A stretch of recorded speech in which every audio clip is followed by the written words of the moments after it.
জমিন তার সব কিছু উদ্গীরণ করে দেবে, বের করে দেবে।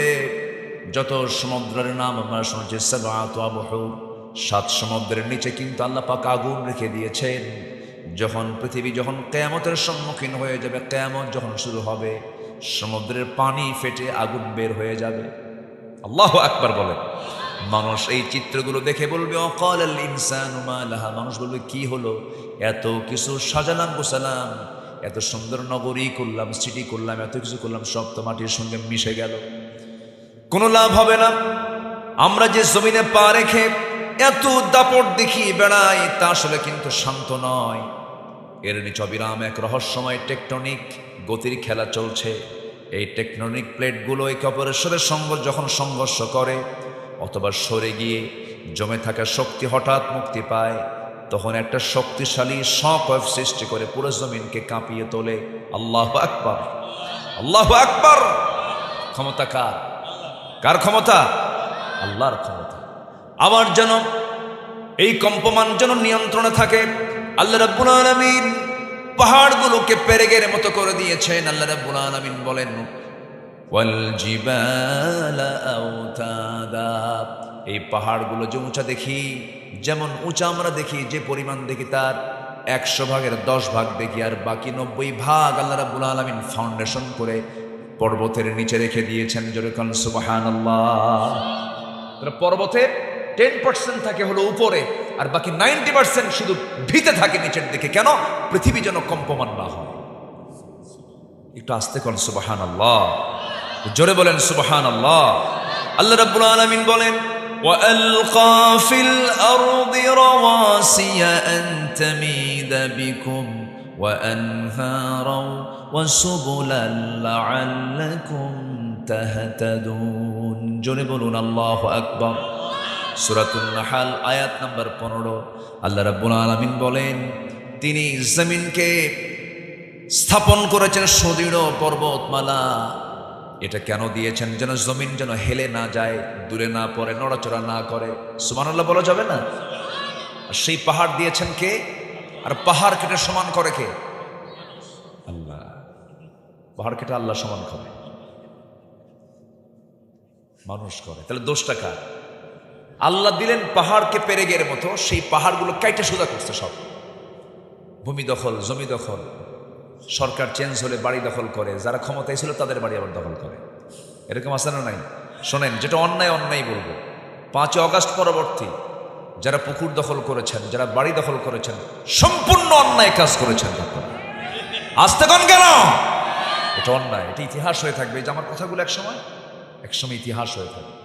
এটা অন্যায় তো, আপনি এটা করবেন কেন? পুকুর কি আপনার বাবা যা ওর পুকুর দখল করতে গেছেন আপনি? এগুলো করবেন কেন আপনি? রাগ করতেছেন নাকি আপনারা? আলোচনা চালাই আলোচনা। সম্মানিত ভাইয়েরা, তাহলে ভূমিকম্প কেন হয়? নামাজ না পড়লে। বলেন কি বলেন? নামাজ না পড়লে। ভূমিকম্প কেন হয়? সুদের কারবার করলে। ভূমিকম্প কেন হয়? অবাধ যৌনাচারে লিপ্ত থাকলে।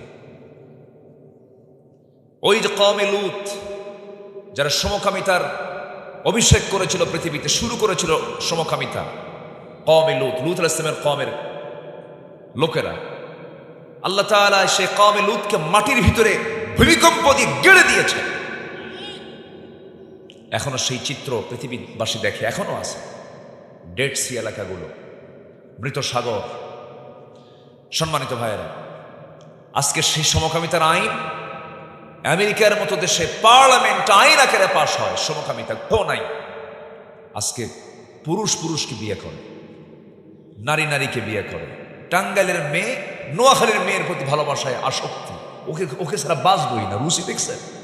কুত্তার চেয়েও জঘন্য রুচি। নাউজুবিল্লাহ কন, যেরকম নাউজুবিল্লাহ। বলেন তো, এই বিকৃত যৌনাচার কি কোনো প্রাণীর মধ্যে খুঁজে পাবেন? আজকে মানুষ কত জঘন্য রূপ নিয়েছে। মানুষ এতটাই পাষাণ। আমার দেশের কথাই বলি, মানুষের চারিত্রিক সীমা এত নিম্নগামী, এত নিম্নমুখী।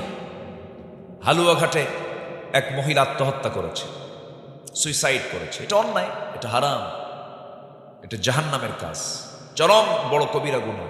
ওয়ালা তুলকু বিআইদিকুম ইলা তাহলুকা, নিজকে তুমি ধ্বংসের দিকে ঠেলে দিও না। কার কথা? আল্লাহর কথা। আপনার এই মাথা থেকে পা পর্যন্ত এটা আমাকে দিয়েছেন। কে দিয়েছেন? এটা আমানত। এটা কি বলেন তো? আমানত। লাঞ্চ দিয়েছেন কে? বিড়ি খায় নষ্ট করে কে? আল্লাহ। খালি আল্লাহর দিকে দোষ চাপায় দিবেন। তাহলে বিড়ি আপনি খাবেন আর আল্লাহ খুশি হবেন তা তো না। আল্লাহ আপনাকে ফ্রেশ একটা লাঞ্চ দিলেন, ফ্রেশ লাঞ্চে কোনো প্রবলেম নাই। তুই ওই লাঞ্চের প্রত্যেকটা সেকেন্ডে শ্বাস প্রশ্বাসে আল্লাহ সুবহানাল্লাহ করবি, আর তুই বিড়ি টানিস। এত টানা টানে শীতের মধ্যে, ওরে বাপরে বাপ, এক টানে ধোয়া 3 তলা পাঠায়। আছে না নাই?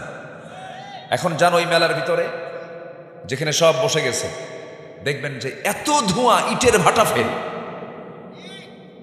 এটা কি বিশ্বনবীর উম্মতের চরিত্র কি এমন হওয়া যায়? এমন হতে পারে? আমরা সকল নেশা থেকে নিজেকে মুক্ত রাখবো। জোরে বলি ইনশাআল্লাহ। আর জোরে বলি ইনশাআল্লাহ। হালুয়াঘাটে একটা মেয়ে সুইসাইড করেছে। সুইসাইড করার পর ময়মনসিংহের ঘটনা, মরা লাশ কবর থেকে তুলে ধর্ষণ করা হয়। একটা মানুষকে মেরে হাড়গুলোকে পৃথক করে, গোশতগুলোকে কেটে কেটে টুকরো টুকরো করে কমোডের ভিতরে দিয়ে ফ্ল্যাশ করে নিশ্চিহ্ন করে দেওয়া হয়। তাও ঝিনাইদহের কালীগঞ্জের এক এমপির জীবনে এই লাইফে এই ঘটনা আসছে। কলকাতায় জানেন না আপনারা এই ঘটনাগুলো? মানুষ এত হিংস্র যে মানুষ বাঘকে দেখে যতটুকু না ভয় পায়, আজকে মানুষকে দেখে তার চাইতে বেশি ভয় পায়। হিংস্র হায়নাও ফেল মানুষের কাছে। এই যে আজকে এই নিউজ পেলাম, বাড়ি থেকে একটা মাকে জব করেছে, ছোট্ট ছোট্ট 2টা বাচ্চাকে জব করেছে। আমার দেশে এগুলো চলছে কেন? কি জন্য? বান্দার মধ্যে শুধু একটার অভাব, সেটা হলো কার ভয় নাই? আসতে বলবেন না, কার ভয় নাই? আপনি কি জানেন একটা মানুষকে মেরে ফেললে তার অপরাধটা কি? একটা মানুষকে মেরে ফেলা মানে হলে ফাকাতালান নাস জামিআ, সে যেন গোটা পৃথিবীর মানুষকে মেরে ফেললো। একটা মানুষের জীবনের মূল্য কত? আমাদের দেশের 2024-এর জুলাই পর্যন্ত যে সরকার ক্ষমতায় ছিল, সরকারটা ছিল কি বৈধ না অবৈধ বলেন তো? বৈধ না অবৈধ? ফ্যাসিস্ট, জালিম। 16 বছর একটা 2টা মানুষকে মারে নাই। সর্বশেষ জুলাই আগস্টের আন্দোলনে কলিজার টুকরা অনেক সন্তানকে তারা হত্যা করেছে।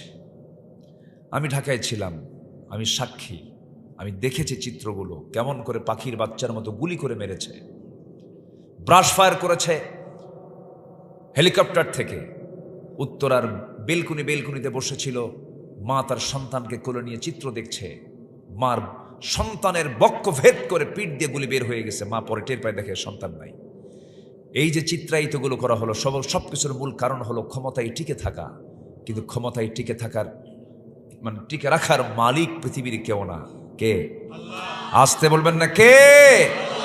আল্লাহ পাক। মানুষ অপরাধকে অপরাধ মনে করছে না, এর মূল কারণ হলো একটাই সমস্যা, সেটা হলো কার ভয় নাই? আসতে বলবেন না, কার ভয় নাই? মূলত মেইন হচ্ছে ইমানটা মজবুত নাই। ইমান নাই। কি নাই বলেন? ইমান নাই। সম্মানিত ভাইয়ের, অনেক কথা আছে, আস্তে আস্তে করে বলবো। আমাকে সময় দিচ্ছেন তো ইনশাআল্লাহ? আমি বহুদিন পর শিবগঞ্জ থানায় এসেছি। আমি এর আগে দাড়িদহ, ময়দানহাট্টা, ফাঁসিতলা, এরপরে মোহাব্বত নন্দীপুর, এরপরে কি বলে ওইদিকে আরো কোথায় কোথায় বিভিন্ন জায়গায়, দুপচাচি তো আরেক থানা হলো, বিভিন্ন জায়গায় মাহফিল করেছে, এসেছি। আসা হয় না, দেশের বিভিন্ন প্রান্তে যেতে হয়। তো এসেছি, আমি খুব আনন্দ পাচ্ছি। ওই যে আরেকটা আছে হলো কি বিহার আছে নাকি? বাংলা বিহার, উড়িষ্যা, কিন্তু ওই বিহার না, এটা হচ্ছে শিবগঞ্জের বিহার। বিভিন্ন জায়গায় এসেছি, আগে অনেক মাহফিল করেছি। আল্লাহ পাক এই জান্নাতি মুখগুলো আল্লাহ পাক আমাকে আবার দেখার সুযোগ করে দিয়েছেন। বলি আলহামদুলিল্লাহ। তাহলে আল্লাহর গজব থেকে আমরা কি বাঁচতে চাই? আচ্ছা, বাঁচতে চাই, তাহলে নামাজ পড়তে হবে কয় ওয়াক্ত বলেন তো? কয় ওয়াক্ত নামাজ পড়তে হবে? 5 ওয়াক্ত নামাজ আমরা পড়বো, জোরে বলি ইনশাআল্লাহ। এবং আমাদের ঠিক করে ফেলতে হবে আমাদের নফসকে। আমাদের সবচেয়ে বড় সমস্যা হলো আমরা নফসের দাস হয়ে গেছি। নফস যা কয় তাই করি। ওরে মারি, ওরে ধরি। কিন্তু নফসের লাগাম ধরতে হবে, নফসকে আমরা কন্ট্রোল করব, জোরে বলি ইনশাআল্লাহ। আমি যে সাবজেক্ট কাজ নিয়ে আলোচনা করতে চাচ্ছি সেটা হলো আমাদের সবচেয়ে বড় বিষয় হলো বাহিরের দিকটা সুন্দর করা দরকার না ভিতরটা সুন্দর করা দরকার? ভিতরটা যদি আলোকিত হয়, ভিতরের আলোটাই চতুর্দিকে ছড়িয়ে পড়ে। আল্লাহু আকবার বলে আমরা ভিতরটা সুন্দর করব, জোরে বলি ইনশাআল্লাহ। হিংসা করা যাবে?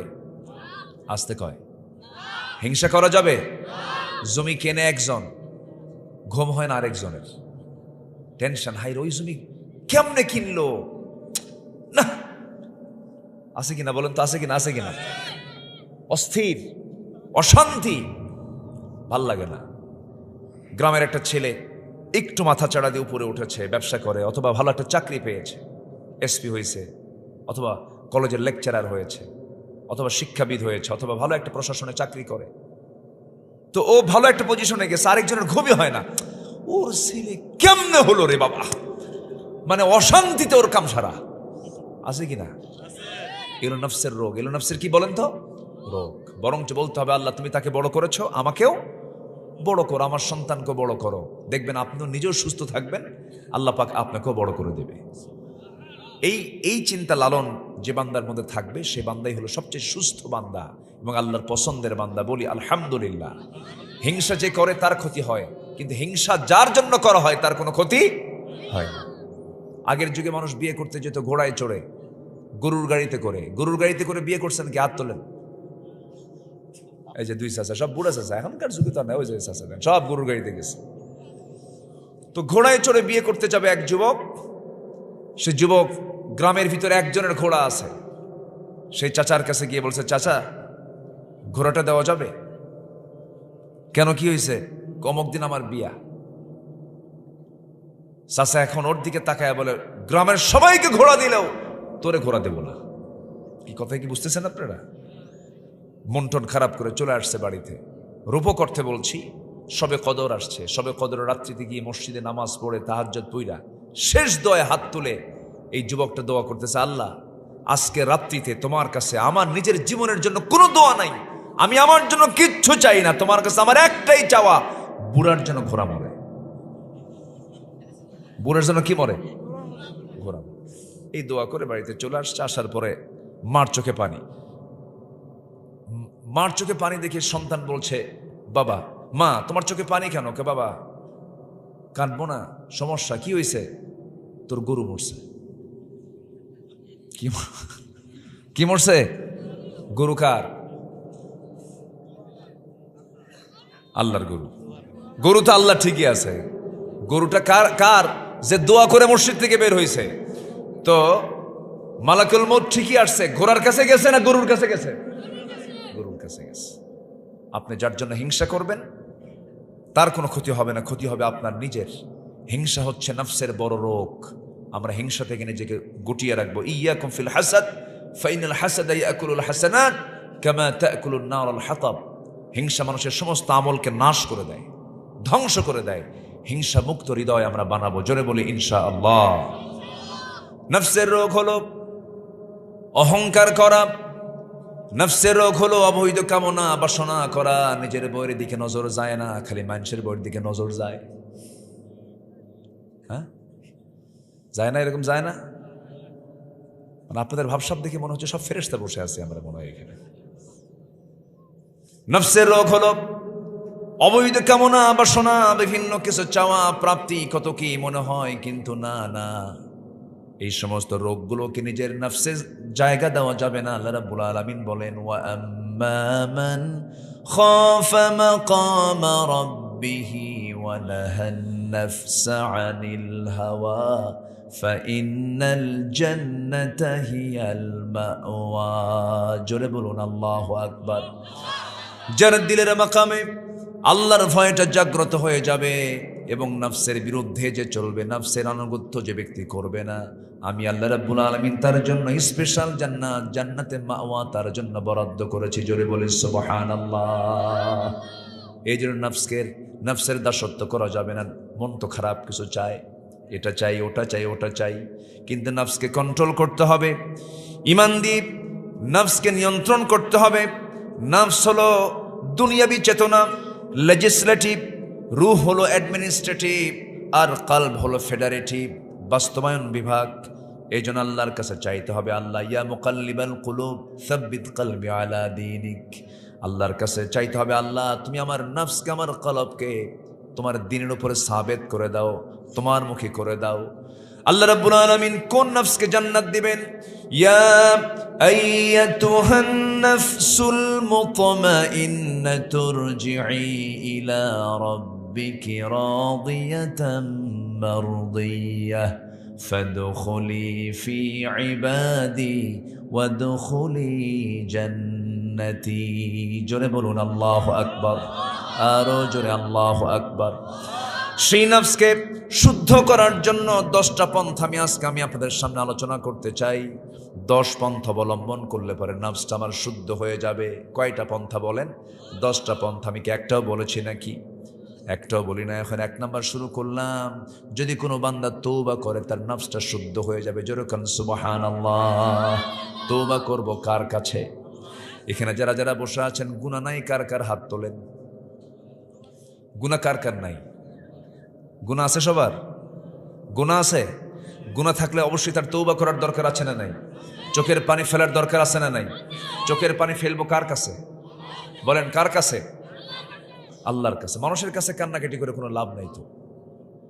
মানুষের কাছে কাঁদবেন আপনি, অনেকে হাসবে, বলবে অভিনয় করছে। এমনকি স্ত্রীর সামনে যদি কোনো স্বামী কান্দে, স্ত্রী বলবে তুমি কেমন পুরুষ, তুমি কান্দো? মূল্য দিবেন আপনাকে।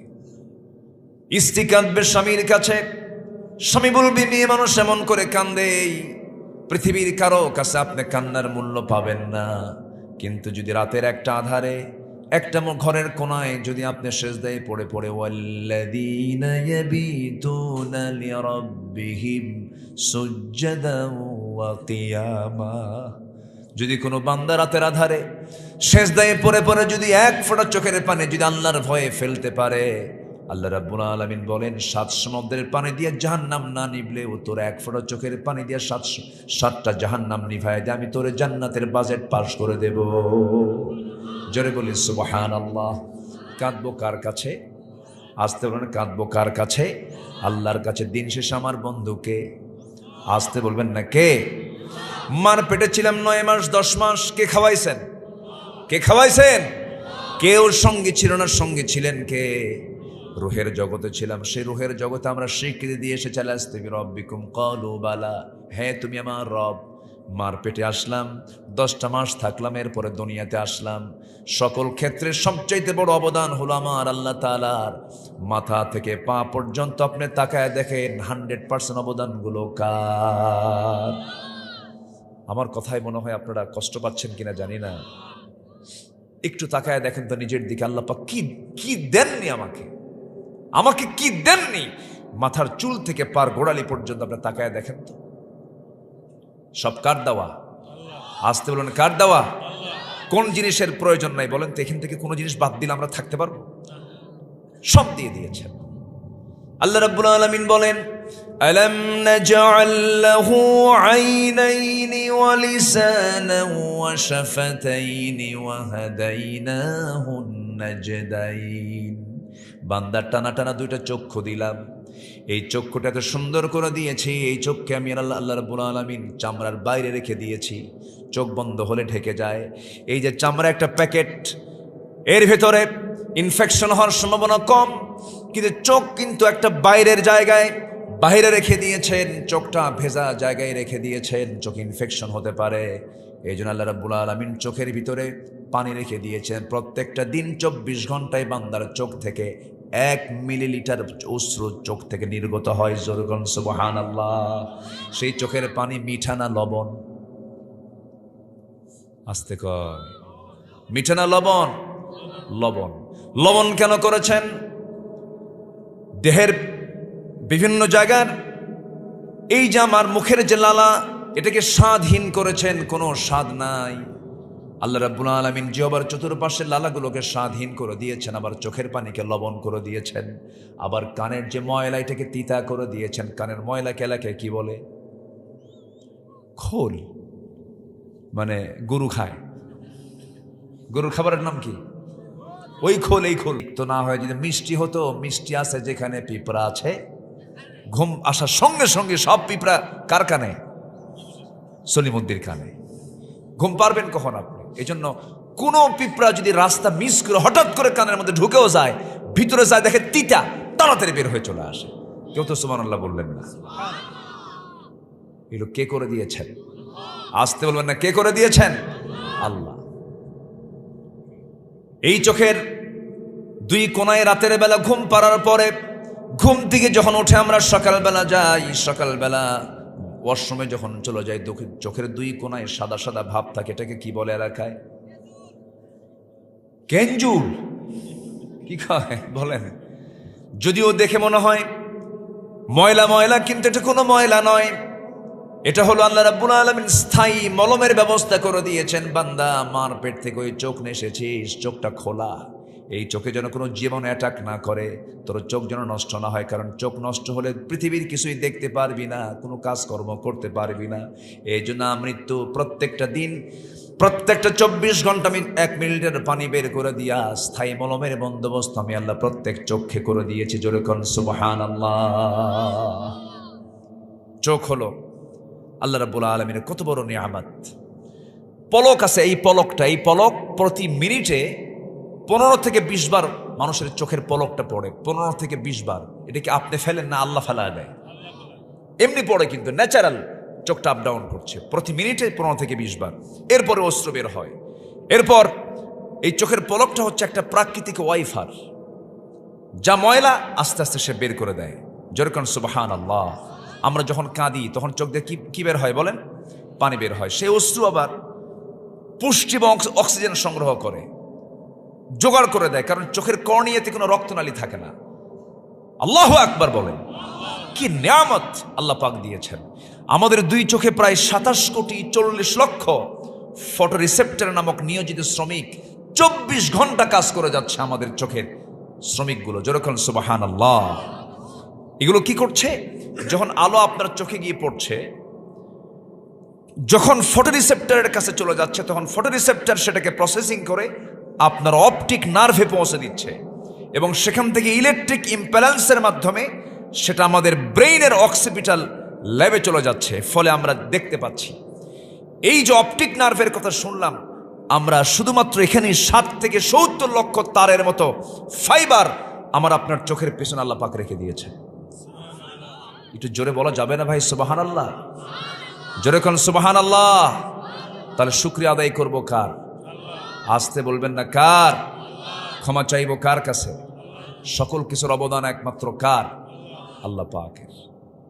তওবা করব, চোখ দিয়া যখন তাকাবো, যদি কোনো ভুল হয়ে যায়, হঠাৎ করে একটা পরনারীর দিকে নজর গেছে, আস্তাগফিরুল্লাহ বলে ঘুরে দাঁড়াবো। একটা ভুল করে ফেলেছি, আস্তাগফিরুল্লাহ বলে ঘুরে দাঁড়াবো। এটার নাম হচ্ছে তওবা। এটার নাম কি বলেন তো? তওবা। তওবা প্রত্যেক বান্দার জীবনে থাকতে হবে, প্রত্যেকটা দিন। আমার নবীজি সারা দিনে তুবু ইলাল্লাহি জামিআন ফাইন্নী আতুবু ফিল ইয়াউমি 100 মাররা, আমি রাসূল সারা দিনে 100 বারেরও বেশি বার তওবা করি। আল্লাহু আকবার বলেন। এটা ছোট্ট ইতিহাস মনে পড়ল। এক মহিলা সাহাবী জেনা করে ফেলেছেন বিবাহিত অবস্থায়। জেনার শাস্তির দুটো ধরন। একটা হচ্ছে অবিবাহিত কোনো যুবক যদি জেনায় লিপ্ত হয়, তাকে 100 জালদা, 100 দৌড়া মারতে হয়। মানে আড়ালে না প্রকাশ্যে? আজ থেকে আড়ালে না প্রকাশ্যে? প্রকাশ্যে। এটা এই হুকুমটা কে দিয়েছেন? আল্লাহ দিয়েছেন। আর আমার দেশে জেনার শাস্তি হলো, যদি কেউ জেনা করে, মানে পুরুষ এবং মহিলা যদি স্বেচ্ছায়, ওদের ইচ্ছায় যদি কেউ জেনা করে, তাহলে এটা যদি মানে আইনের চোখে যদি চলে আসে, তখন এটার শাস্তি হলো 100 টাকা জরিমানা। কত টাকা? কত? 100 টাকা। আর ধর্ষণ করেছে, ধর্ষণের শাস্তি কিন্তু অনেক বিধর্মী রাষ্ট্রেও আছে, শক্ত শক্ত শাস্তি সেখানে আছে। আর আমার দেশে ইউনিভার্সিটির পবিত্র অঙ্গনে মানিক নামে একটা ছেলে জাহাঙ্গীরনগর ইউনিভার্সিটিতে ধর্ষণের সেঞ্চুরি করে মিষ্টি বিতরণ করেছিল। এই মানিককে তৎকালীন সরকার বলেছিল শাস্তি কি জানেন? দুষ্ট ছেলে, এগুলো করতে নেই, এতটুকু শাস্তি দিয়ে।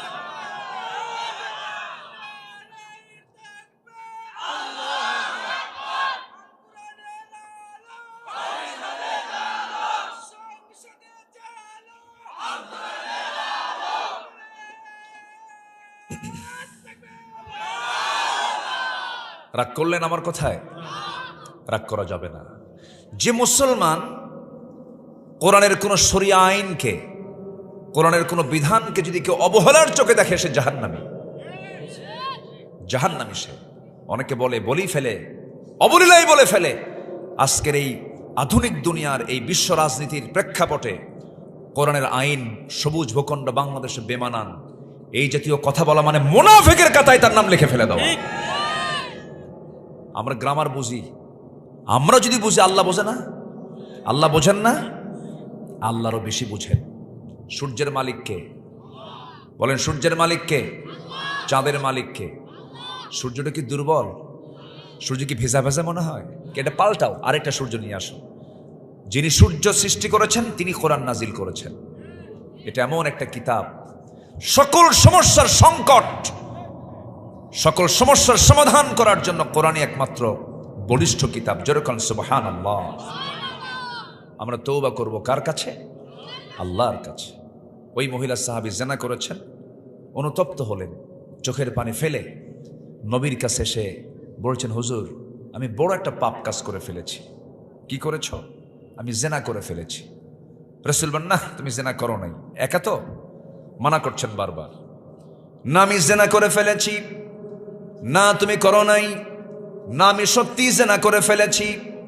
বারবার না করছেন। এবার মহিলা বলছেন, হুজুর আমি তো নিজেই রাজ সাক্ষী, আমি জিনা করে ফেলেছি। রাসূল বলেন, তাই যদি হয় পেটে কোনো বাচ্চা আসছে নাকি? হ্যাঁ, পেটে বাচ্চা চলে আসছে। সঙ্গে সঙ্গে রাসূল বললেন, মহিলা বাড়িতে চলে যাও, তোমার উপরে কোনো আইন কার্যকর করা যাবে না, বাসায় চলে যাও। মহিলা বলছে, হুজুর বাঁচবো তার গ্যারান্টি কি? আমি তো গ্যারান্টি দিতে পারবো না, যখন তখন মরে যেতে পারি। হুজুর আমার উপর আইনটা কার্যকর হয়ে যাক, আমি দুনিয়াতে শাস্তি নিয়ে বিদায় নিতে চাই, কিন্তু আদালতে আখিরাতে জিনাকারীর কাতারে যেন আমাকে না দাঁড় হতে হয়। ওই বান্দির মধ্যে সম্পূর্ণ ভয় ঢুকে গেছে। কার ভয়? জাতি ভালো হবে প্রশাসনের ভয় না আল্লাহর ভয়ে? আল্লাহর ভয়ে। আলোতে দেখেন কে? অন্ধকারে দেখেন কে? আমার অন্তরের খবরটাও রাখেন কে? আল্লাহ তাআলা। আমার নবীজি বলে দিলেন, মহিলা চলে যাও। মহিলা বাড়িতে চলে গেলেন, সেজদায় পড়ে পড়ে কাঁদেন, চোখের পানি ফেলে ফেলে কাঁদেন, তওবা করেন, বারবার ওনাজারি করছেন। সন্তান ডেলিভারি হয়ে গেল। সংক্ষিপ্ত করে বলি, সন্তান ডেলিভারির 2 দিন 3 দিন পর নয়, মাত্র 1 দিন পর নবীর কাছে গিয়ে বলছেন, ইয়া রাসূলুল্লাহ সন্তান ডেলিভারি হয়েছে, আপনি আইনটা কার্যকর করে দেন। রাসূল বললেন, ও মহিলা সন্তানটা জীবিত না মৃত? সন্তান তো জীবিত রেখে এসেছি। রাসূল বলছেন, হাওলাইনি কাবিলাইন, 2টা বছর তোমাকে দুধ পান করাতেই হবে, তার রিজিকটা তোমার স্তন আল্লাহ পাক রেখে দিয়েছেন। মহিলা বলছে, হুজুর বাঁচবো তার গ্যারান্টি কি? শাস্তি আমি পেতে চাই। আমার নবীজি বললেন, না না, তোমার উপরে কোনো আইন কার্যকর করা যাবে না। একটা প্রশ্ন করব আমি, বলুন তো, ওই যে আসামি বিচারকের কাছে হাজির হয়েছে একমাত্র কার ভয়ে? আসামি ধরার জন্য কি জেল লাগছে নাকি? জেলখানা লাগছে নাকি? পুলিশ লাগছে নাকি? বান্দা একাই হাজির হয়েছে একমাত্র কার ভয়ে? বলেন কার ভয়ে? মানুষ ভালো হবে কার ভয়ে? আল্লাহর ভয়ে। মানুষকে আল্লাহর ভয়ে ঢুকায়া দিতে হবে, আখিরাতের চিন্তা মাথার মধ্যে ঢুকায়া দিতে হবে।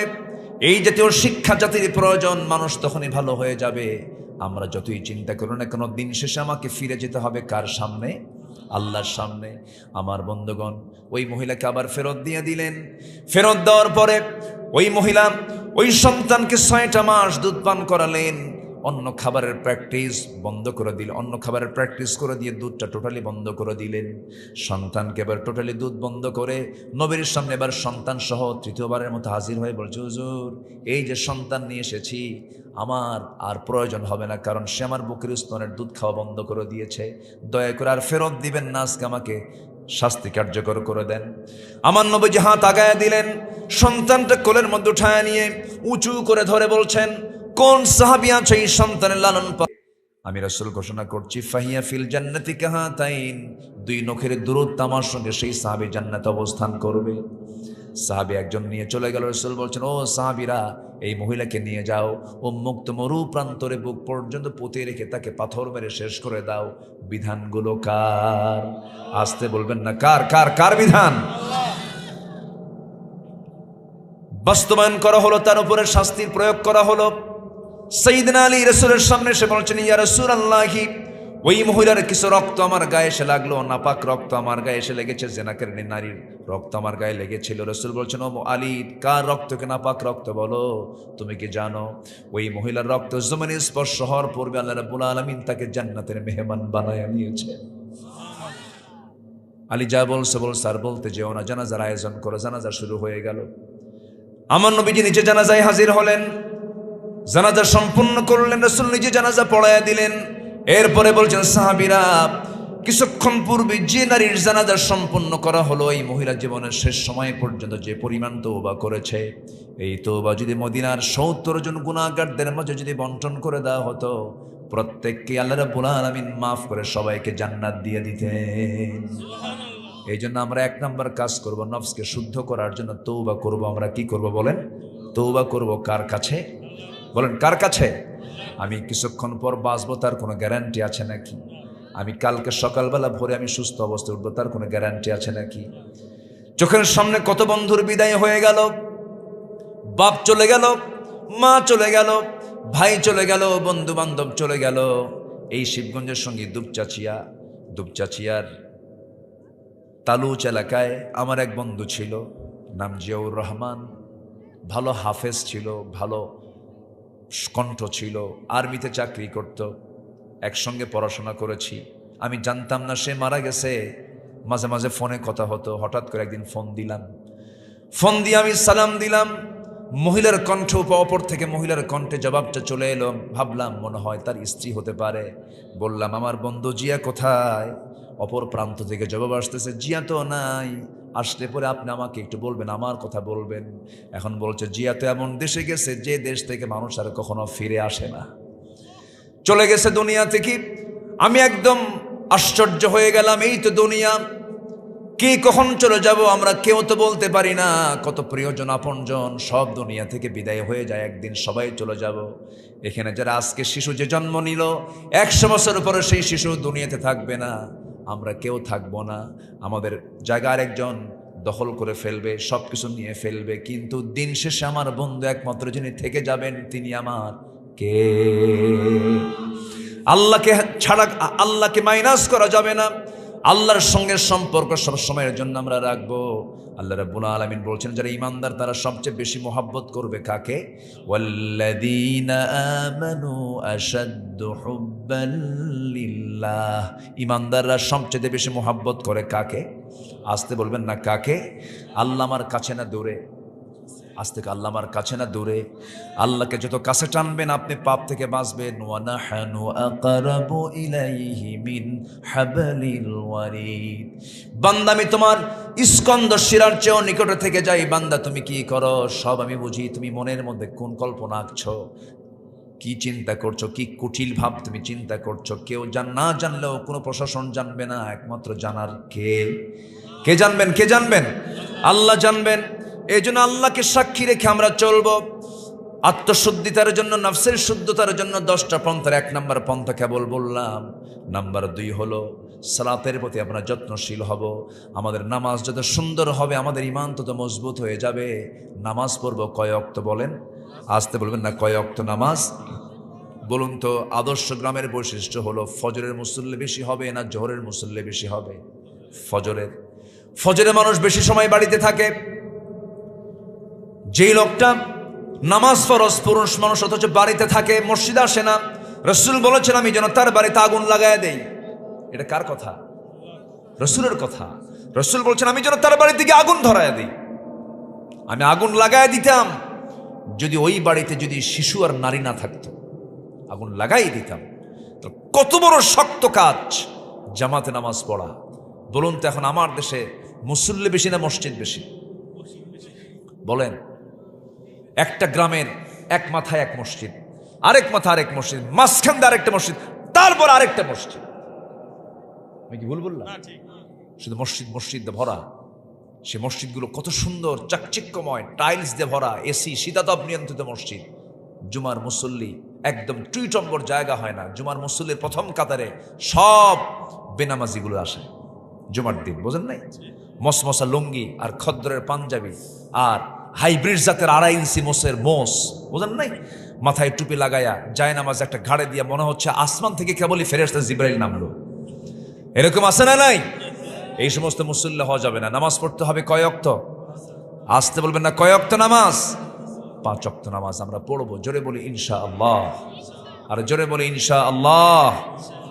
নামাজ যার যত সুন্দর হবে, ঈমান তার তত সুন্দর হবে। আমরা এই গ্রামকে, এই গ্রামের নাম কি? দুদাহার। দুদাহার মানে কি বুঝলাম?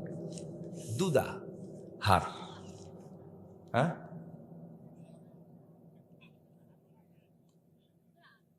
আচ্ছা যাই হোক।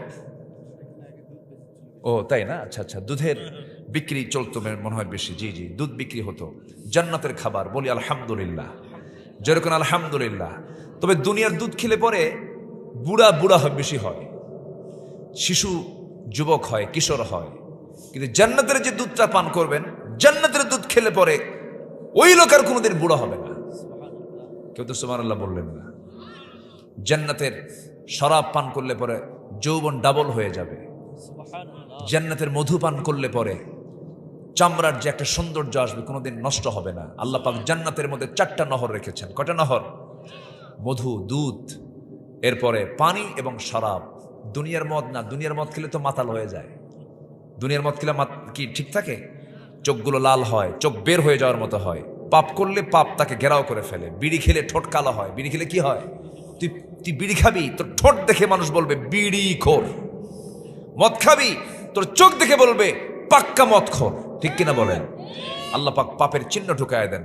আপনি কোন ড্রিঙ্কস করবেন, আপনার ব্লাডে সিগন্যাল চলে আসবে এই লোকটা মাদক সেবী। আপনি যে কোনো নেশা করবেন, রক্তে এটার সিগন্যাল চলে আসবে, রক্তে পজিটিভ চলে আসবে যে এটা মাদক, সে মাদকাসক্ত। যদি গভর্নমেন্ট এমন আইন করত, ইসলাম যদি সরকারের ক্ষমতায় আসে, এই আইনই চলবে, তখন বলবৎ হবে।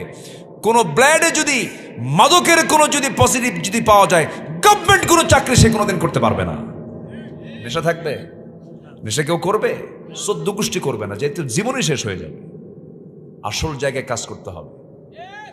আসতে কোন কেন? আসতে কোন কেন?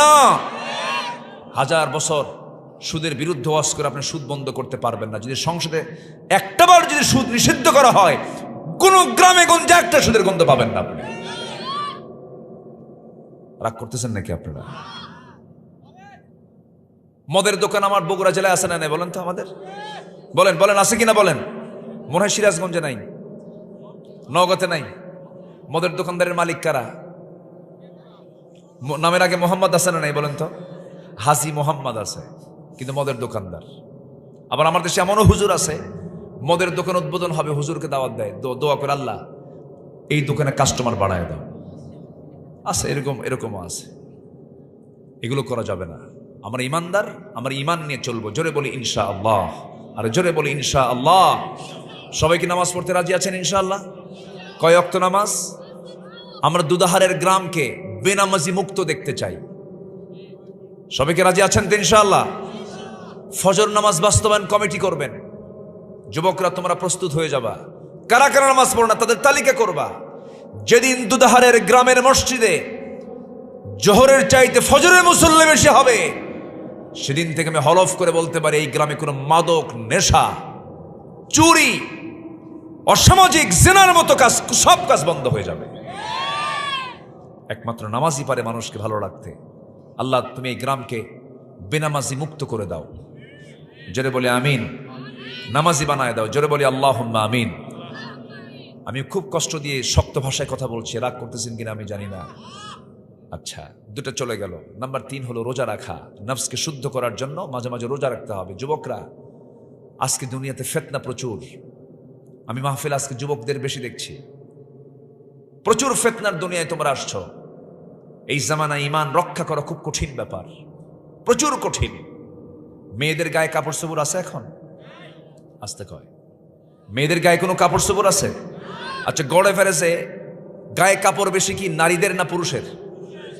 পুরুষের গায়ে কাপড় বেশি, পুরুষরা বেশি ঢেকে থাকে, আর মেয়েদের গায়ে কোনো কাপড় চোপড় নাই। আবার কিছু কিছু পুরুষ আছে বউদেরকে, নিজের বউ নিজের ঘরে না রেখে পর পুরুষকে দেখাতে খুব পছন্দ করে। এরকম কিছু পুরুষ আছে না নাই বলেন তো? আছে। বউটাকে উলঙ্গ করে, অর্ধলগ্ন করে হুন্ডাই তোলে R15-এ। আরো একটা নারীর সামনে দাঁড়াবে, নারী তাকে প্রস্তাব করবে, সে বলবে ইন্না খাফুল্লাহ, আমি আল্লাহকে ভয় করি, আমি তোকে আর সাজিমের ছায়া জায়গা দিয়ে দেব। যেরকম সুবহানাল্লাহ। এটা কিন্তু সস্তা কোনো কাজ নয়। এটার জন্য রোজা রাখার মাঝে মাঝে চেষ্টা করবা, সোমবার বৃহস্পতিবার রোজা রাখবা, শেষ রাত্রে একটু সেজদায় পড়ে কাঁদবা, কোরআনটাকে বুকে লালন করবা, একটু তেলাওয়াত করবা, দিলটা আল্লাহমুখী করে ফেলবা, দেখবা এর মধ্যে একটা অমৃত স্বাদ আছে। জোরে বলি আল্লাহু আকবার। নোংরামি করা যাবে না। বয়ফ্রেন্ড গার্লফ্রেন্ড এগুলো ইউরোপ আমেরিকার ভার্সন, এগুলো নোংরা, এগুলো জঘন্য কাজ। যুবকরা এগুলো মাথায় নিবা না। এক যুবক আরেক যুবককে প্রশ্ন করে, তোর কি গার্লফ্রেন্ড আছে রে? না, তুই তো মানুষই না। আসেন এরকম, আসে না? আসে না? এগুলো করা যাবে না। সম্পর্ক গড়তে হবে এক নাম্বার কার সাথে? বিয়ের প্রয়োজন হবে, বিয়ে করে ফেলবা। নিজের চরিত্রকে কখনো নষ্ট করবা না, চরিত্রের কখনো দেউলিয়া হবে না, চরিত্রকে সমৃদ্ধ রাখবা। তোমার সন্তানাদি সব হবে আল্লাহওয়ালা, সুন্দর চরিত্র নিয়ে থাকবা। হাসরের দিন সবচেয়ে বেশি ওজন হবে হলো সুন্দর চরিত্রের। সুবহানাল্লাহ বলা যাবে না ভাই? সুন্দর চরিত্র নিয়ে থাকতে হবে। ইউসুফ আলাইহিস সালাতু ওয়াস সালামকে যখন জুলাইখা ঘরের মধ্যে তুলেছে, সুন্দরী নারী কিন্তু জুলাইখা ওয়ার্ল্ড ফেমাস নারী ছিল, ঘরের মধ্যে তুলে সব দরজা লক করে নীরব একটা পরিবেশে, কেউ নাই, পিন পতন নীরবতা। এমন সময় ইউসুফ আলাইহিস সালাম টের পেলেন যে সে আমাকে অ্যাটাক করে ফেলবে। জুলাইখা বারবার ইউসুফ আলাইহিস সালাতু ওয়াস সালামের দিকে চুলটা খোপা ছেড়ে দিয়া নিজের দেহের কাপড় চোপড়গুলো খুলে অর্ধলগ্ন হয়ে তার দিকে দেহটা ঝুঁকায় ঝুঁকায় বলছে, ইউসুফ একটা বার তাকাও আমার দিকে, আমি তোমার জন্য দিওয়ানা। ইউসুফ আলাইহিস সালাতু ওয়াস সালাম বলছেন, জুলাইখা তুমি আমাকে বারবার চেষ্টা করছো আমাকে আকৃষ্ট করার জন্য, কিন্তু আমি আল্লাহকে ভয় পাই, আমি আল্লাহকে মহব্বত করি। এবার জুলাইখা বলছে, তোমার চক্ষু কত সুন্দর টানা টানা। তিনি বলছেন, জুলাইখা এই চক্ষু যিনি বানিয়ে দিয়েছেন তার প্রশংসা করো, চোখের প্রশংসা করে কোনো লাভ নাই। চামড়াগুলো কত সুন্দর মসৃণ, চামড়ার প্রশংসা করো না, যিনি আমাকে বানিয়েছেন তার প্রশংসা করো। বারবার চেষ্টা করো, যখন ব্যর্থ হয়ে গেছে ইউসুফ আলাইহিস সালাম পিছন দিকে ব্যাক হতে হতে দেওয়ালে যখন পিঠটা টেকে গেছে, এবার চক্ষু বন্ধ করে কেঁদে কেঁদে তিনি একটা শেষ চেষ্টা করলেন, দৌড় মারলেন দরজার দিকে, একটা দৌড় মারলেন, দরজাগুলো তালাবদ্ধ দরজা। চেষ্টা করলেন, আল্লাহ রাব্বুল আলামিন নিজ কুদরতে সমস্ত দরজাগুলোর তালা পটপট করে খুলে দিলেন। যেরকম সুবহানাল্লাহ। ওরে সিনে বক্তা বক্তার মাহফিলে থাকে, ও নিজে তো বক্তা, তো বলি আলহামদুলিল্লাহ। মাশাআল্লাহ, অস্ত শেষ হয়ে গেল আমার। মাশাআল্লাহ। তাহলে যুবকরা মাঝে মাঝে রোজা রাখবা না ইনশাআল্লাহ? বিয়ের প্রয়োজন হলে বলে ফেলবা, বাড়িতে একদম ফ্র্যাঙ্কলি বলে ফেলবা যে বিয়ে করাও। কি কিচ্ছু কয় না এখানে। কি মানুষ কি বুড়া মানুষ না যুবক মানুষ আছে নাকি? কিছু তো কয় না। বিয়ের কথা বলি, কিছুই তো কও না তোমরা, ঠিক কিনা? বুড়া চাচাও কয় ঠিক। জি, বিয়ে একটা নিয়ামত, বলি আলহামদুলিল্লাহ। বলেন জোরে, বলি আলহামদুলিল্লাহ। বৈধ সম্পর্কের মজা আছে না নাই বলেন তো? বৈধ সম্পর্কের একটা আনন্দ আছে না নাই? আচ্ছা, পিছনের দরজা দিয়ে যাবা না, সামনের দরজা দিয়ে যাবা। নোংরামি করবা না। Imo, line, Viber, messenger, WhatsApp, Instagram, Kurigram দরকার নাই যাওয়ার। এগুলো বাদ দাও। এগুলো বাদ দিয়ে সুন্দর করে জীবনটা গড়ো। এবং স্মার্টফোনের মুরিদ হবা না। স্মার্টফোনের মুরিদ যদি হও তাহলে শেষ। তুমি যদি স্মার্টফোনকে তুমি যদি চালাও এটা ঠিক আছে, তোমাকে যদি সে চালায় তোমার ধ্বংস। পর্নোগ্রাফিতে আসক্ত হবা না, এগুলো ফ্র্যাঙ্কলি বলা উচিত। তোমার ফ্রন্টাল সেলগুলো সব ধ্বংস হয়ে যাবে। তোমার জীবন যৌবন চরিত্র ধ্বংস করার জন্য প্রস্তুত হয়ে আছে। শুধু ক্লিক করবা, শেষ, পা দিবা না। গেমস, আসক্তি মাদকের চাইতে ভয়ঙ্কর। অসংখ্য পরিবার ফকির হয়ে গেছে এই গেমসের আসক্তির কারণে। এগুলোর দিকে যাবা না। ফ্রি ফায়ার, পাবজি, আর কি আছে, ক্যাসিনো, এগুলোর দিকে যাবা না। আল্লাহ তুমি যুব সমাজকে এই অপসংস্কৃতির আগ্রাসন থেকে যুব সমাজকে তুমি আল্লাহ হেফাজত করো। জোরে বলি আল্লাহুম্মা আমিন। আত্মশুদ্ধিতার জন্য 10টা পন্থা। নাম্বার 1 কি বলেছি বলেন? তওবা। নাম্বার 2 কি বলেছি বলেন? নামাজ। নাম্বার 3 শুধু রমজান মাসের প্রত্যেক সপ্তাহের সোমবার, বৃহস্পতিবার মাঝে মাঝে রোজা রাখলে আল্লাহ পাক সুস্থ রাখবেন, দিলও সুস্থ থাকবে, দেহ সুস্থ থাকবে। আল্লাহু আকবার বলেন। আমরা করবো এগুলো কাজ। নাম্বার 4 হলো আল্লাহর জিকির করা। আল্লাহর জিকির করলে কি হবে? আল্লাযীনা আমানু ওয়া তাতমাইন্নু কুলুবুহুম বিযিকরিল্লাহ আলা বিযিকরিল্লাহি তাতমাইন্নুল কুলুব। জোরে বলুন আল্লাহু আকবার। সূরাতুর রা'দ আয়াত নাম্বার 28 আল্লাহ রাব্বুল আলামিন বলেন, ঈমান যারা আনবে আল্লাহর স্মরণে তাদের অন্তর প্রশান্ত হয়ে যাবে, এবং এই অন্তর প্রশান্ত হৃদয়টাই হবে একমাত্র প্রশান্তির জায়গা, মূল তৃপ্তির জায়গা। এই জন্য জিকির করব সর্বক্ষণ কার? আসতে বলবেন না, কার? আল্লাহর। নাম্বার 5 হলো কোরআনের সঙ্গে সম্পর্ক বাড়াতে হবে। পৃথিবীর কোনো শক্তি নাই আপনাকে শয়তান থেকে বাঁচাতে পারে। শয়তান তো মারাত্মক একটা ভয়ঙ্কর শত্রু আমার আপনার জীবনে। শয়তানটা কেমন করে অ্যাটাক করে? সুম্মা লাআতিয়ান্নাহুম মিন বাইনি আইদিহিম ওয়া মিন খালফিহিম ওয়া আন আইমানিহিম ওয়া আন শামাইলিহিম ওয়া লা তাজিদু আকসারুহুম শাকিরিন। আমি তোমার বান্দাগুলোকে ডান থেকে বাম থেকে সামনে থেকে পিছন থেকে অ্যাটাক করব। আল্লাহ বলছেন, শয়তান তুই পারবি না। আমার পছন্দের যারা বান্দা তারা বলবে আউযু বিল্লাহি মিনাশ শাইতানির রাজিম। আশ্রয় চাই আমরা কার কাছে? কোরআন আপনাকে পাহারা দিয়ে দেবে। কোরআনের তেলাওয়াত, কোরআনের কিরাআত, কোরআনের দিরাসাত, কোরআনের তাদাব্বুর, সবগুলো হক যদি কোনো বান্দা আদায় করতে পারে, শয়তান ওই বান্দার কাছে আসতে পারে না। ফজর যখন হয়ে যায়, ফজরের ঠিক আগ মুহূর্তে শয়তান প্রত্যেক বান্দার কাছে চলে আসে, এসে বলে আলাইকা লাইলুন তাবিল, তোমার রাত বড় লম্বা, ঘুমাও ঘুমাও। তুমি ঘুমাও, চুলের মধ্যে হাত ঢুকায় দেয়, ঘুমাও, আজান শুনতে দেয় না। ওই সময় রাসূল বলেন, ওই শয়তানের 3টা গিট সে মেরে চলে যায়। 3টা গিট যদি কোনো বান্দা ছোটাতে চাও, রাসূল আমলগুলো শেখায় দিলেন। আজান শোনার সঙ্গে সঙ্গে তুমি বিছনা থেকে পিঠটা সরাইয়া ফেলো, 1 নাম্বার গিট চলে যাবে। নাম্বার 2 সুন্দর করে ওযু বানাবে, নামাজের নিয়তে 2 নাম্বার গিট চলে যাবে। নাম্বার 3 হলো শয়তান যে 3টা গিট মেরে চলে গেল, 3 নাম্বার গিট চলে যাবে যখন তুমি নামাজের নিয়তে ওযু বানায় মসজিদের দিকে রওনা করে নামাজ শেষ করে ফেলবে। শয়তান 24 ঘন্টা পর্যন্ত শয়তান তোমার কাছে আসার সাহস পাবে না। জোরে কোন সুবহানাল্লাহ। তো শয়তান কোন সময় আসে বলেন তো? ফজরের একটু আগে। আর ওই টাইমটা হচ্ছে সবচেয়ে গোল্ডেন টাইম। ফিস সামাঈদ দুনিয়া, আল্লাহ তাআলা দুনিয়ার আকাশে আসেন। সুবহানাল্লাহ বলবেন না?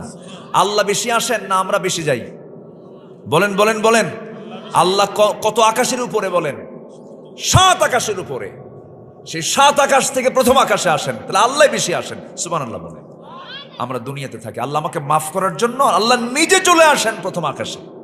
ফিস সামাঈদ দুনিয়া আলা মিন মুস্তাগফিরিন ফাগফির লাহ। আল্লাহু আকবার বলেন। আল্লাহ আমাকে মাফ করার জন্য প্রস্তুত নিয়ে থাকেন। তুই আমার কাছে চাবি, তোর চাইতে দেরি, আমার দিতে দেরি নেই। কিন্তু আমরা তো বেহায়া, আমরা চাই না, আমাদের মধ্যে শরম নাই।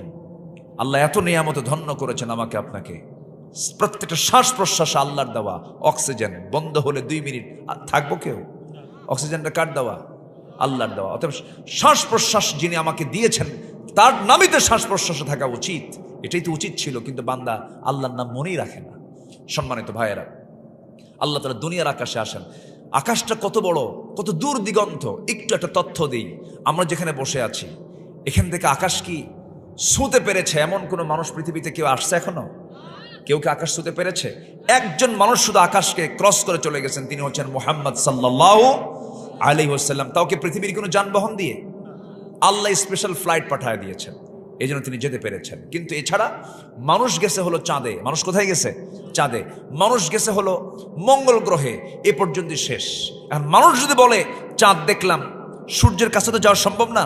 সূর্যের আভ্যন্তরীণ তাপমাত্রা হলো 15 লক্ষ ডিগ্রি সেলসিয়াস সূর্যের আভ্যন্তরীণ তাপমাত্রা। মানুষের তো যাওয়া সম্ভব না সেখানে।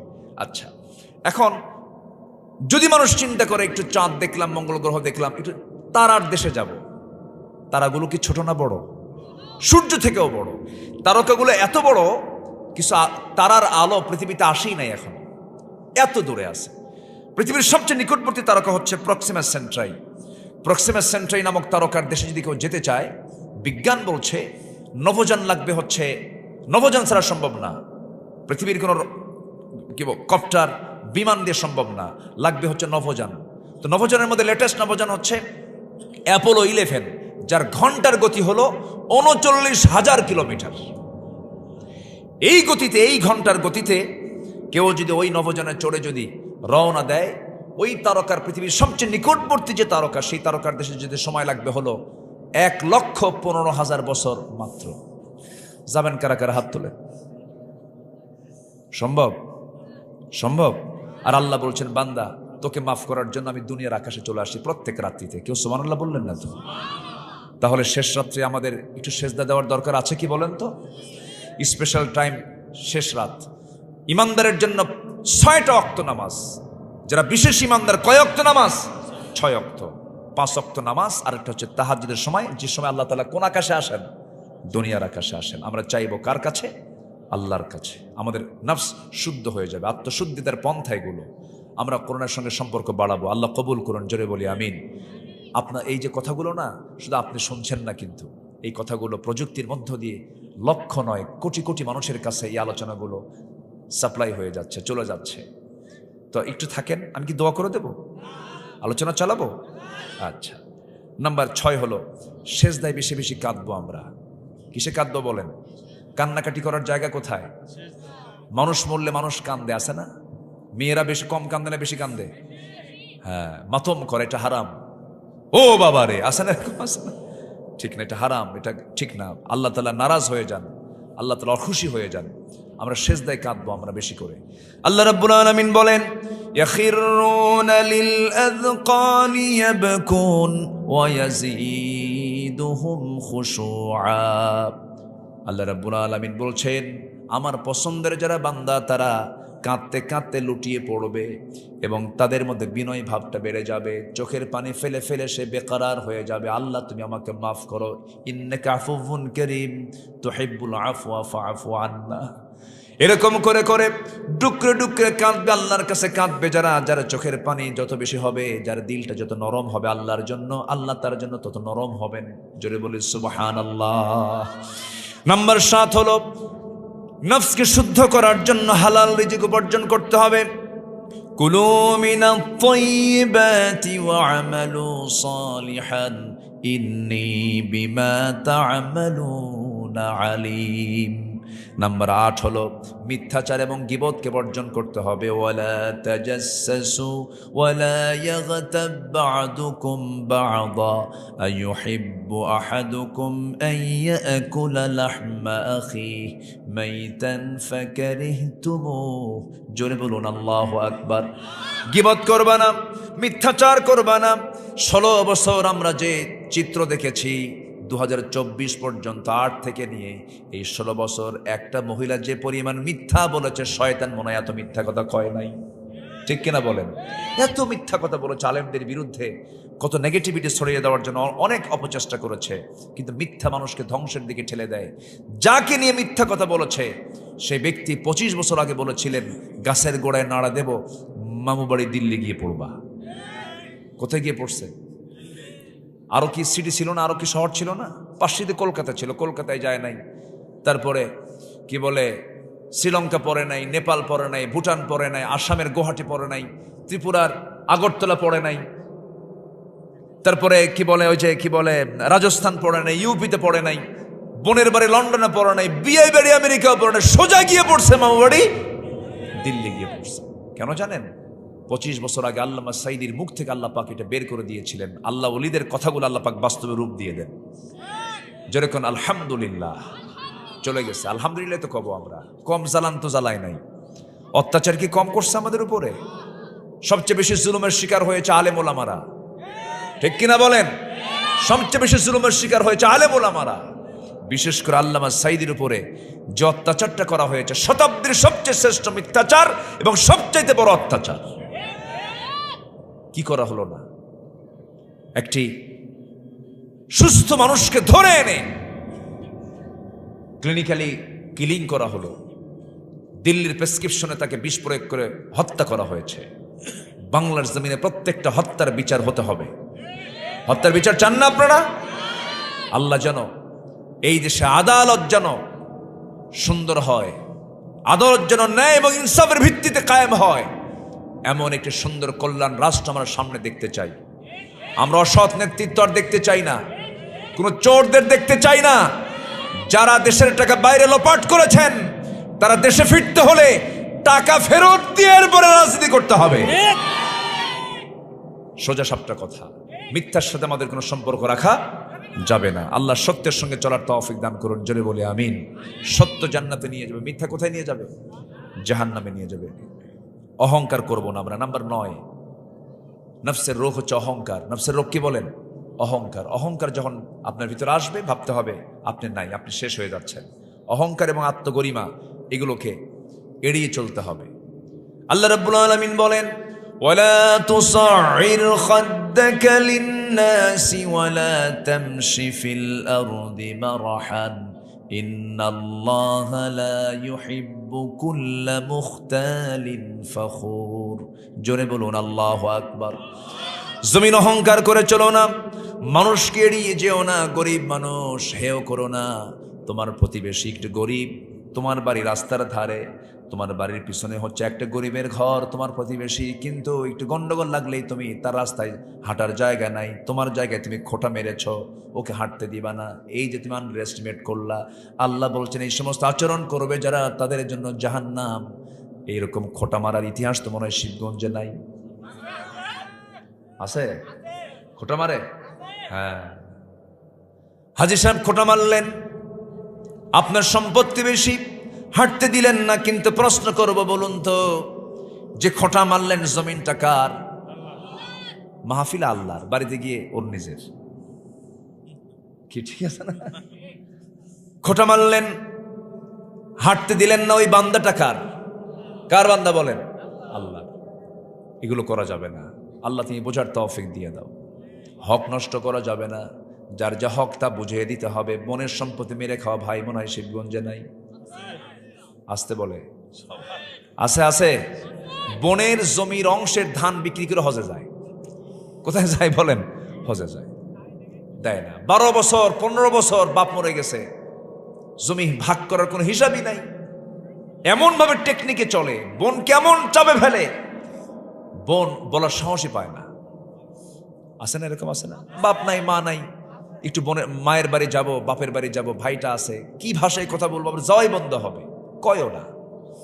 আবার এমন টেকনিক করে, 2-3 ভরি সোনার একটা চেন নিয়ে আসে, 1 কোটি টাকার সম্পদ, 2-3 লাখ টাকা একটু খরচ করে চেন টেন নিয়ে আসে মক্কা মদিনা থেকে, বলে যে সোনার মদিনা থেকে তোমার জন্য সোনা আনছে আপু, বসো।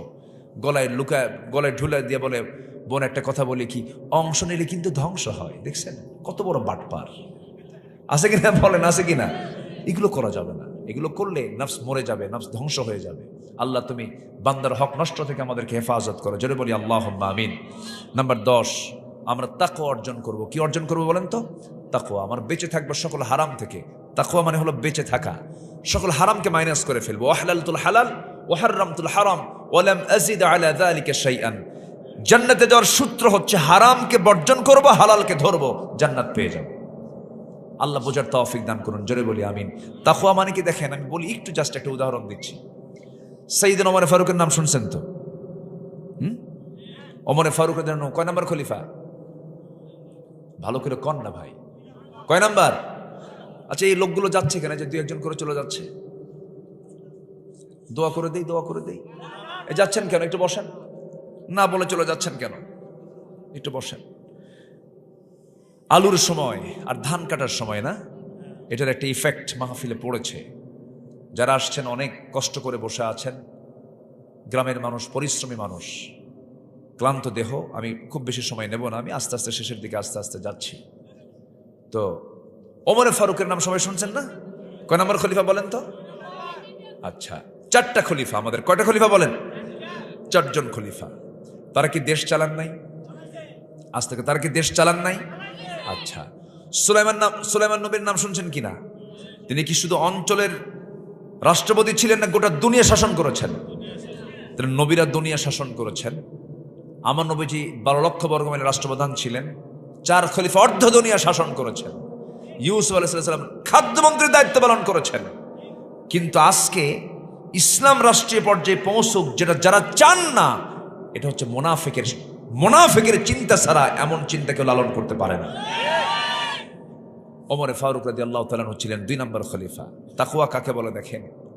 উনি রাষ্ট্রের পক্ষ থেকে এক বোতল মধু পেয়েছেন। এক বোতল কি পাইছেন? মধু। তো বোতল বাড়িতে এনে বললেন, গিন্নিকে ডাক দিয়ে বলছেন, বউ আমার, বোতলটা তোমাকে দিলাম, 5টা ভাগ করো। প্রতিবেশী 4 জন, আমরা 1 জন, এই 4টা 5টা ভাগ করে সবাইকে সমান সমান করে দিয়ে দিতে হবে। আচ্ছা দেন। হাতে নিয়েছেন স্ত্রী, হ্যান্ড ওভার করেছেন। পরক্ষণই বলছেন, সরি, আমাকে মধুর বোতলটা আমার হাতে তুলে দাও, আমি তোমাকে ভাগ করতে দেব না। আচ্ছা বলেন তো, এই আচরণ যদি আমার আপনার, তোমাকে অবিশ্বাস করি নাই, কিন্তু তোমাকে মধুভাগের দায়িত্ব প্রথমে দিতে চেয়েছিলাম, কিন্তু ভাবলাম তোমাকে দেব না। এর কারণটা হলো, মধু হলো তরল জিনিস। এই মধু ভাগ করতে নিয়ে সমান সমান তুমি হয়তো করতে পারবে, কিন্তু হাত দিয়ে যখন তুমি এটাকে ভাগ করতে যাবে, তোমার হাতে 2 ফোঁটা হোক, 3 ফোঁটা হোক, 1 ফোঁটা হোক মধু আমাদের অংশে বেশি চলে আসবে। এতটুকু অংশ আমাদের বেশি আসুক এটা চাই নাই মনে করে মধুভাগের দায়িত্ব আমি অন্যের কাঁধে চাপাইয়া দিয়েছি। যেরকম সুবহানাল্লাহ। এটার নাম তাকওয়া। এটার নাম কি বলেন? তাকওয়া। হক কখনো নষ্ট করা যাবে না। আল্লাহর ভয়টা সর্বক্ষণ দিনের হৃদয়ে লালন থাকতে হবে। ওমরে ফারুকের ইতিহাসগুলো এত সমৃদ্ধ ইতিহাস, ওমরে ফারুকের জীবনগুলো এত সমৃদ্ধ জীবন, তার অনুসরণীয় জীবনগুলো অনেক লম্বা লম্বা কথা। আমার বন্ধু ওমরে ফারুক একদিন ঘোড়া কিনতে গেছেন। কি কিনতে গেছেন বলেন? ঘোড়া কিনতে গেছেন। ঘোড়া কিনতে গিয়ে দামাদামি করে ঘোড়াও কিনেছেন, টাকাও দিয়ে ফেলেছেন, ঘোড়ায় চড়েছেন। কয়েক মাইল যেতে না যেতেই ঘোড়ার 4টা পকেজো হয়ে ঘোড়া বসে গেছে। রেগে গেছেন ওমরে ফারুক, গিয়ে বলছেন, ঘোড়াওয়ালা কি ঘোড়া দিলা? ঘোড়া তো বসে গেছে, 4 পকেজো, টাকা দাও, ঘোড়া নেব না। ঘোড়া বিক্রেতা বলছে, আমিরুল মুমিনিন, আল্লাহর কসম করে বলছে, আমি আপনাকে সুস্থ ঘোড়া দিয়েছি, আপনার মালিকানা যাওয়ার পর ঘোড়া অসুস্থ হয়ে পড়েছে। উনি বলছেন, না আমি নেব না, টাকা দাও। কি ঠিক আছে, আপনিও ঠিক আমিও ঠিক, চলেন আদালতে এটার বিচার হবে। একজন সামান্য ঘোড়া বিক্রেতা আদালত দেখায় দিচ্ছে। ওমরে ফারুক মুস্কি হাসি মেরে বলছে, চলো আদালতে যাই। সুবহানাল্লাহ বলবেন না? আইন সবার জন্য, বলেন আইন সবার জন্য সমান। আদালতে চলে গেছেন। আদালতের বিচারপতি কাজী সুরাই আল হারিস আল কিন্দি রাহমাতুল্লাহ আলাইহি, তিনি চেয়ারে বসা আছেন। ওমরে ফারুককে দেখে লাফ মেরে দাঁড়ায় গেছেন।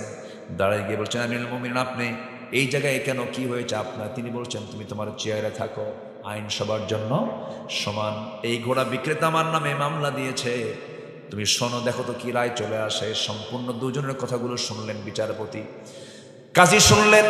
সব কথা শোনার পরে এবার কাজী বিচারের রায় দিতে নিয়ে বলছেন, আমিরুল মুমিনিন, আপনি আমারও আমির, আপনি আমারও খলিফা, ওরও খলিফা, আমি আপনাকে সম্মান করি, আমি আপনাকে মর্যাদা দেই, কিন্তু আজকের বিচারের রায় আপনার বিরুদ্ধে চলে যাবে। আমি আপনার পক্ষে রায় দিতে পারলাম না, কারণ ইয়াদিলু হুয়া আকরাবু লিত্তাকওয়া, সঠিক ইতিদাল করতে হবে, এটাই হচ্ছে তাকওয়া। আমি আপনার পক্ষে রায় দেব কেমনে? কারণ আপনি আমার সামনে কথা বলছেন, আমি আপনার সঙ্গে কথা বলছি। 2 জন কথা বলে বাড়িতে নিরাপদে সুস্থ অবস্থায় ফিরতে পারবো, তার কোনো গ্যারান্টি আছে নাকি? না, তার কোনো গ্যারান্টি নাই। এখন আপনি ঘোড়া কিনেছেন, সুস্থ ঘোড়া আপনাকে বুঝে দিয়েছে, টাকা দিয়েছেন, লেনদেন ক্লিয়ার হয়ে গেছে। আপনার মালিকের আসার পরে ঘোড়া মরে গেল, অসুস্থ হলো, এটা বিক্রেতা কখনো দেখবে না। অতএব এই অকেজো ঘোড়াটা নিয়ে আপনাকে বাড়িতে যেতে হবে। ওমরে ফারুক মুস্কি হাসি মেরে একটা কথাও বললেন না, বাড়িতে ফিরে গেলেন। পরের দিন সমস্ত মজলিসের সদস্যদেরকে ডাক দিয়ে বললেন, গতকালকে একজন বিচারপতি পাইছি, খুব সাহসী বিচারপতি, আমার বিরুদ্ধে রায় দেয়, কোনো কথা নাই, তাকে ওই আঞ্চলিক বিচারপতি না বানায় তাকে চিফ জাস্টিস, প্রধান বিচারপতি বানায় দাও। আল্লাহু আকবার বলেন। ইয়াদিলু হুয়া আকরাবু লিত্তাকওয়া। এজন্য আমরা প্রত্যেকটা জায়গায় আমরা তাকওয়া অর্জন করার চেষ্টা করব। আল্লাহ রাব্বুল আলামিন সেই তৌফিক সবাইকে দান করুন। জোরে বলি আল্লাহুম্মা আমিন। অনেক রাত হয়েছে, ঠান্ডার রাত, অনেক মা বোন আসছেন মাহফিল। আল্লাহ তুমি সবার অংশগ্রহণকে নাজাতের কারণ বানিয়ে দাও। জোরে বলি আল্লাহুম্মা আমিন। আমার ভাইজান বসে আছেন, অনেকেই বসে আছেন, আলহামদুলিল্লাহ মাহফিলটা অনেক সুন্দর হয়েছে। আল্লাহ মাহফিলকে কবুল করো। জোরে বলি আল্লাহুম্মা আমিন। মকসুদ আল আজমি, মাশাআল্লাহ, চেনেন তো সবাই? আমার খুবই ক্লোজ, কিন্তু আমার খুবই কাছে। আমি ওকে খুব ভালোবাসি, ও আমাকে একটু কম ভালোবাসে, আলহামদুলিল্লাহ। আর এখানে আমি তো জানতাম না কই পোস্টারটা কই, মানে ইলেকশন করবে না? মাশাআল্লাহ, আলহামদুলিল্লাহ। আল্লাহ সবার নেক মাকসুদকে তুমি আল্লাহ কবুল করো। জোরে বলি আল্লাহুম্মা আমিন। মাকসুদের মাকসুদ পূরণ হোক নাকি? যদি ভালো হয়, যদি ভালো হয় আল্লাহর কাছে এটা আমরা বলবো ইনশাআল্লাহ। এখানে আরেকজন পদপ্রার্থী আছেন, সবুজ ভাই না? মাশাআল্লাহ, আমরা সবুজ ভাইয়ের জন্য দোয়া করি। ওইদিকে মাকসুদ আল মাসুদ আল আজমি, আলহামদুলিল্লাহ, সে ঢাকার একটা মসজিদে জুমার খুতবা দেয় এবং গোটা দেশব্যাপী বিভিন্ন জায়গায় উনি কথা বলেন। দোয়া করবেন না তার জন্য? আপনার এলাকার তো সন্তান, দিল থেকে দোয়া করবেন আল্লাহ যেন ভালো কিছু দেন আমাদেরকে। জোরে বলি আল্লাহুম্মা আমিন। যেটা ভালো সেটাই যেন আল্লাহ পাক আমাদেরকে দেন, আল্লাহ কবুল করুন। জোরে বলি আল্লাহুম্মা আমিন। তো আমি আর কথা না বাড়ায় আমরা দোয়ার দিকে আস্তে আস্তে চলে যাব। আমরা চাইবো কার কাছে বলেন তো? আল্লাহর কাছে। সবাই নামাজের মতো করে একটু বসি, নামাজের মতো করে বসে আমরা আল্লাহর কাছে চাবো ইনশাআল্লাহ। আল্লাহ আমার রব, এই রবি আমার সব, দমে দমে তনু মনে তারি অনুভব। আল্লাহ আমার রব, এই রবি আমার সব, তোমার মদদ পেলে আমি আর না কিছু চাই, তোমার প্রেমের অনল আমি কি দিয়ে নে ভাই। যার হয়েছ তুমি তার নেই যে পরাভব, নেই যে পরাভব। আল্লাহ আমার রব, এই রবি আমার সব, দমে দমে তনু মনে তারি অনুভব। আল্লাহ আমার রব, এই রবি আমার সব। কেউ তো মারহাবা বললেন না, কিছুই বললেন না।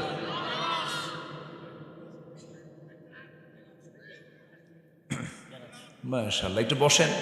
আমরা